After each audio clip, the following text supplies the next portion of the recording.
What's the word? I'm Jay Wood, and I'm getting dressed with Vocalo. I feel like my style is a mixture of things that don't make sense on paper, but make sense when you see it. Streetwear, a little bit of workwear, some athletic wear, definitely like skater influenced as well. When I was a kid, I can't say there was somewhere I was like, man, I love the way they dress. It was more so like energy. I had a big cousin that was like super cool. It was just the way he'd walk in the room, the way everybody responded to him, that I kind of like modeled myself after. I'll be running if it's rain or sunny.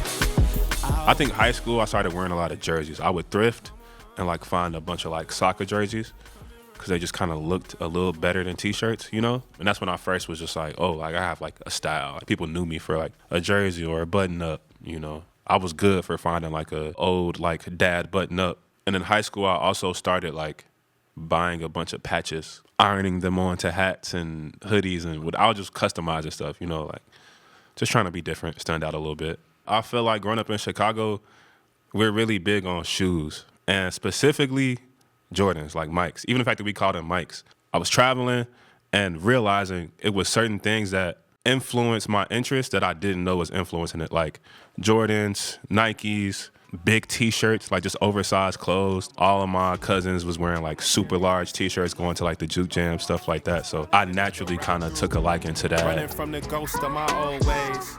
God talking through me when I'm on stage. I really started writing poetry like 3rd grade, 4th grade. And then 5th grade is when like Crank That by Soulja Boy came out, and then everybody was like beating on the desk, and I used to just like, I just started rapping. It was fun. We'd have recess and everybody go outside, and I'd stay in to like beat on the desk. I joined band in like 4th grade. I played baritone, I played trombone, I played a little bit of guitar and jazz band. When I was super young performing, I'd be like, oh, what am I gonna wear to the show? And I feel like me and the homies would come up with the decision that we should just dress like whatever song we're performing. And this was like open mics. So we get like one song, like, okay, if this song is bubbly, I should wear something like bright. You know, you just gotta kind of like make it make sense. But I feel like naturally as I grew and like my fashion sense matured and my music matured, it became more intentional. Like when I was like kind of in my school era, low hanging fruit, varsity jacket, boom, da-da-da-da-da-da. And like from there, it kind of just builds itself out. I mean, I feel like they inspire each other. Like, it's kind of like a conversation being had. I feel like you should be able to look at me and tell what the music sounds like. Words off any money more, I line them up, leave them worse. Said I gotta win.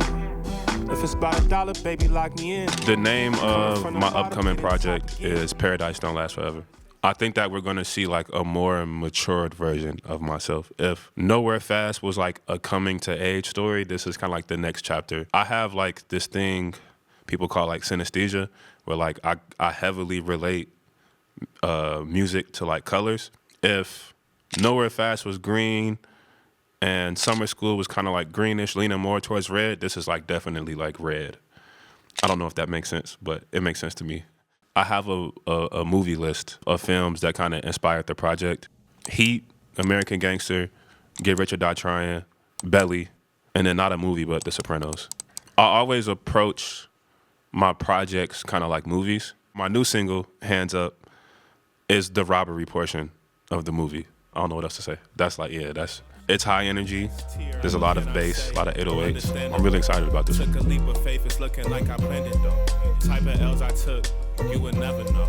If we work and just right now I work with Jewel McKenzie, great stylist, great friend. I feel like she understands certain things that I don't know how to articulate in the fashion world. I think communication is one of the most important skills you can have as an artist, because at the end of the day, you can't do everything 100% by yourself, and you have to find a way to get people you're working with on the same page, whether that be photographer, videographer, engineer, management, stylist. There has to be a way that they can understand you.